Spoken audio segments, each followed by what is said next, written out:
Hi crafty friends, Irene here with Artemis Made, and today we are looking at the Newton's Nook products that I used for this month's Inky Paws Challenge. The challenge is open through the end of October 31st, so basically November 1st at midnight. So here is the paper pad that I'm using, the Autumn Meows paper pad, and I have my fancy marking system of some torn off pieces of mint tape to remind me which pages I want to use.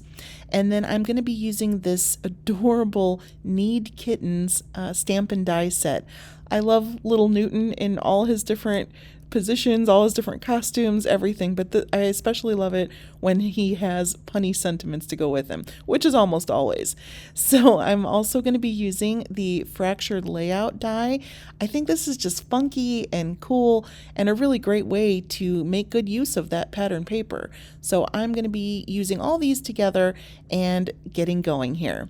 All right, so we are first cutting out the pieces of paper that I had marked that I'm going to be using with my fractured layout. So I'm kind of placing them where I plan to cut them out, because you can see there's 5 cutouts. The center there, however, I'm not going to cut out just yet. I have a different plan for that, so we'll get to that.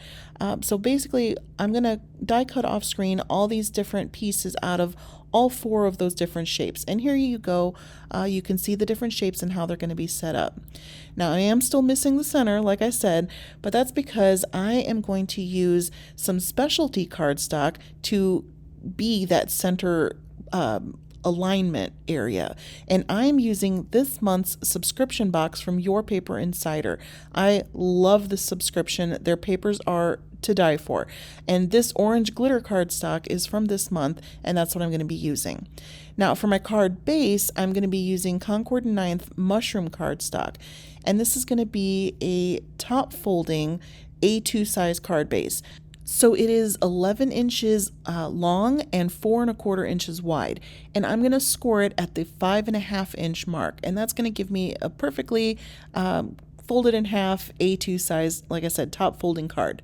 So here it is, and I'm going to use that as my slate gray, because I should have mentioned the Inky Paws challenge for this month is to use the colors slate gray, burnt orange, olive green, and cream. So that's pretty much what informed my color palette and everything here.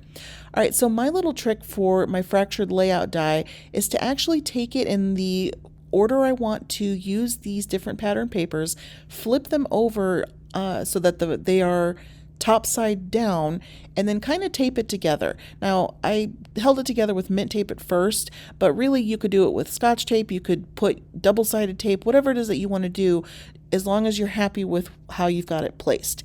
So I started to use double-sided tape because I thought I was just going to have a flat card front, but then I decided after I did that I kind of wanted it to have some dimension. So I went ahead and grabbed my Altenew foam tape, and I decided to pop it up. So, why not? Pop it up a little bit. So here I am putting down my foam tape and getting that dimension going. Now, if you notice down by where my pointer finger was there, I realized that there's a little bit of a gap. So when you have a gap, like what I'm kind of showing you right here, the trick to resolve that is to take whatever adhesive you're using, in this case I used foam tape, and I'm going to essentially pull together that little bit of a gap, kind of close it in a little bit, and I'm going to cover it right up with that foam tape. And the adhesive is going to be what holds it together. Now, you could potentially try this with glue, regular liquid glue, but I don't know that it would work as well because I've got foam tape and double-sided tape everywhere else, so that's already pulling against that tension. But once you cover it with foam tape, it is nice and secure and we're good to go. So then I used my precision glue press to add a little bit of liquid glue onto the foam tape for a little bit of wiggle room, because I don't trust myself to get this right on the first try. So I did okay once I got the glue on there. So I pressed it down, and now my card front is popped up on my card base. So the next step is to stamp our little Newton here. So I'm going to use my precision press and this stamp of Newton with his little blanket. Now, I usually use my Misty, but sometimes when I just have this one stamp that I want to use, I really like using the Precision Press. I picked this up from Inky Stamper. It is a great little tool because it is small.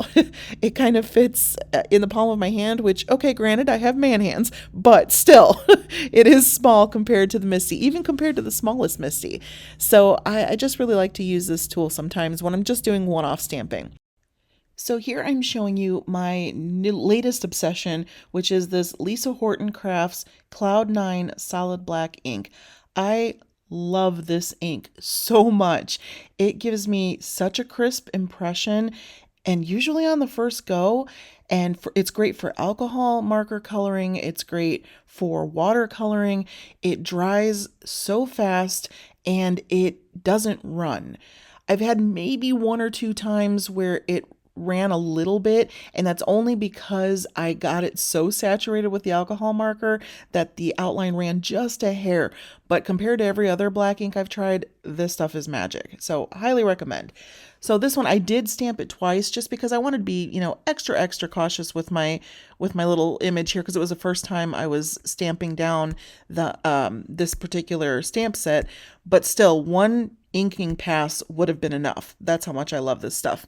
So, okay, onwards and upwards. We are now moving on to the Copic coloring section. I'm here kind of still learning how to Copic color. So if you have any tips or tricks or suggestions on what I can do to improve, I would very much appreciate that. I know there's a few different schools of thought on how to start Copic coloring. Do you go light to dark? Do you go dark to light? Do you make your own shadow? Do you follow the lines of the stamp? I kind of been doing a little bit of everything, to be honest here. For this particular image, I went with the idea of the light source being from the top left, shining down onto my little Newton here, and then all the right side of him would be the most shadowed.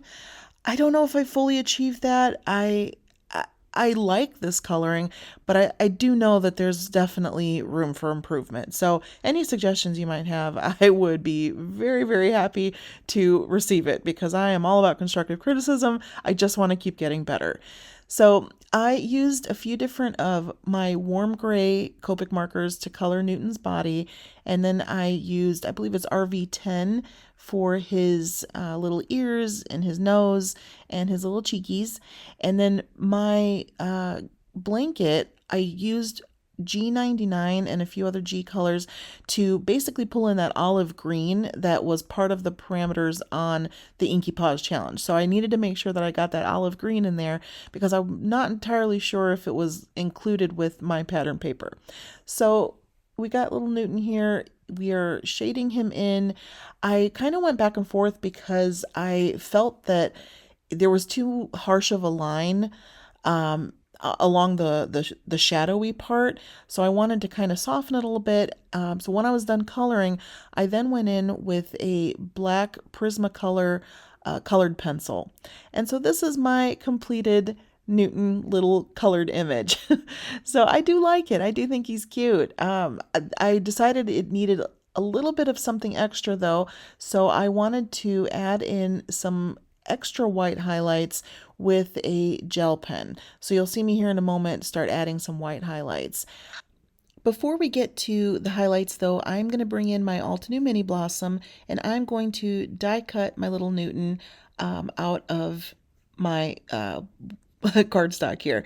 So I just line him up on my plates and I run him through. Now you might notice I also die cut him just in white behind off to the left there, and that is because I just like to have a little bit of extra dimension for my focal images. So I like to stack up at least one or two behind, although I am using 110-pound Nina Solar White cardstock here, which is, pretty hefty on its own, but I just really like doing double layers. I can't seem to help it. It's just my jam. Alrighty, so now you are kind of getting the idea of where I want Newton to be, and I was debating where did I want a sentiment to go as well. Did I want it underneath, on the side, off to the bottom? I wasn't quite sure.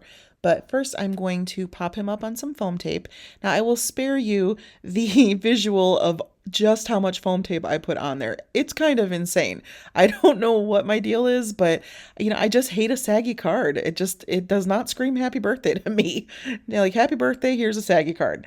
So this is where I was mentioning I was going to do some white highlights. So I'm using my gel pen here in number 10 in white. It's a Sakura Jelly Roll pen. And again, this is one of those things I'm never quite sure where to put those little highlights.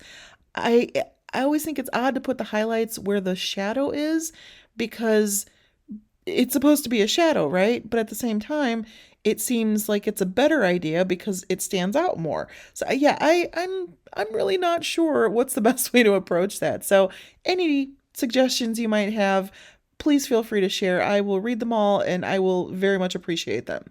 Okay, so I brought back in my precision press here just to get my sentiment down.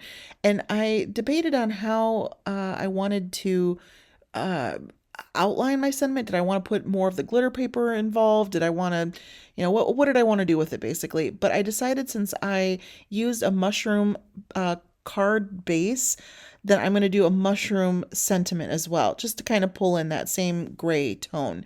So I am inking it up here with my the Concord 9th white ink. This is my favorite white ink, just like the Lisa Horton's my favorite black.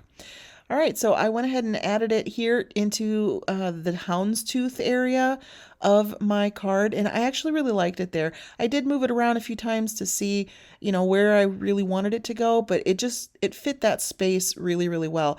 And I did consider putting just a very thin outline of the orange glitter cardstock behind my sentiment, but since the houndstooth pattern is orange already, it kind of got lost a little bit. So I decided to just leave it with the mushroom, and I ended up really liking it like that. All right, so I added a little bit of glue to the back of my foam tape for some wiggle room, and my card is done. We're ready to go here. So I've got my images, I've got my colors that I wanted, the burnt orange, slate gray, olive green, and cream, and I've got my patterned images. You notice catty corner from each other. So there's the two patterns, and then there's the two image patterns, and they're opposite each other. So I kind of have a nice balance, I think. All right, well, thank you so much for watching my video. I really appreciate you spending time with me. And if there's something here that you enjoyed, it would really mean a lot to me if you could give the video a thumbs up and maybe subscribe if you're interested so that YouTube knows that there's something here that maybe crafters around the world would like to see. So thank you again. I really appreciate your time. I hope you've had a great time, and I hope you will grab some paper and craft something that really makes you smile. Until next time, crafty friends, thanks again. Bye.